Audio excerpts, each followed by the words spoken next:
एक तो जड़ा थोड़े पैसे ला के ज़्यादा मुनाफा कमावे, एक दूजा वो बंदा कामयाब है जड़े अपनी ज़मीन नू लंबे अरसे तक बहाल रखे। यानी कि मैं 1 एकड़ वास्ते लिया, 1 साल वास्ते 1 किला ठेके दे, वो अगले साल जेडे बंदे को जाए वो उवें होवे जिवें वो पहले सीगा, यानी कि उन्हें खराब करके ना दईए। यानी कि अपने रकबे नू की करिए, लंबे अरसे तक बहाल रखिए। लंबे अरसे तक बहाल किवें रखना, यानी कि जी तुम खाद रसा खादा का प्लान सही दो, रूड़ी पाओ, ठीक है, DAP की जगह ते MAP पाओ, अपने आप में थोड़ा जहा ना इनोवेशन ते ले आओ। अच्छा साडा बजुर्ग है ठीक है, तो उन्होंने को पूछा बई लोगों दस बई DAP का तो इनोफास MAP का फर्क, वो MAP वाल जाते नहीं गए। क्यों नहीं जाते?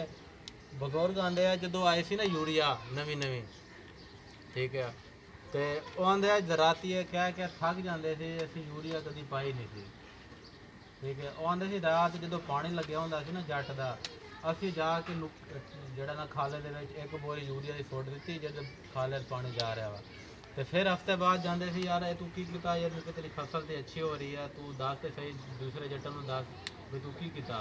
तो वो आंदा सी यार मैं तो कुछ नहीं किया, अल्लों वल्लों ही हो गया। तो वो फिर दसदे सी असीं यूरिया पा के गए सी तेरी फसल दे विच, तां तेरी फसल हरी भरी आ।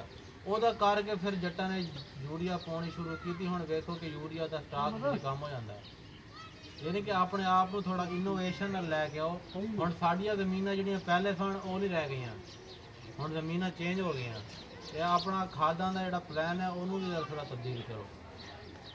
अच्छा कपाह दे विच किन्ने पौधे होने चाहिए? 22,000 22,000 पौधे होने चाहिए। कोई बई दस सकदा कि एक पौधे ते किन्ने टिंडे लगदे?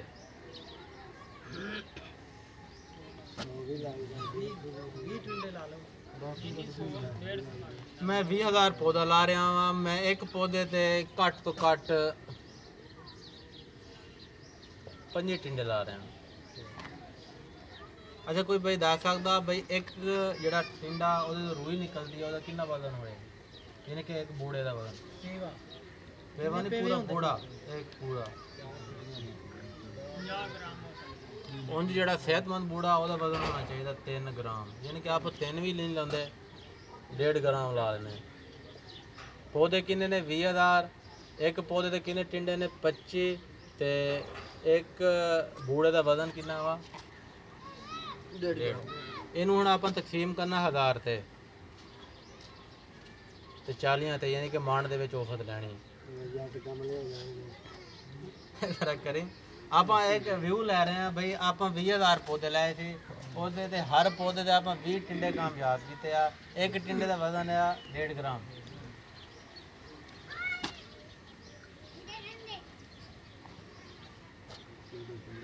तकरीबन 33 मन आएगा वो ਇਹਦਾ जवाब।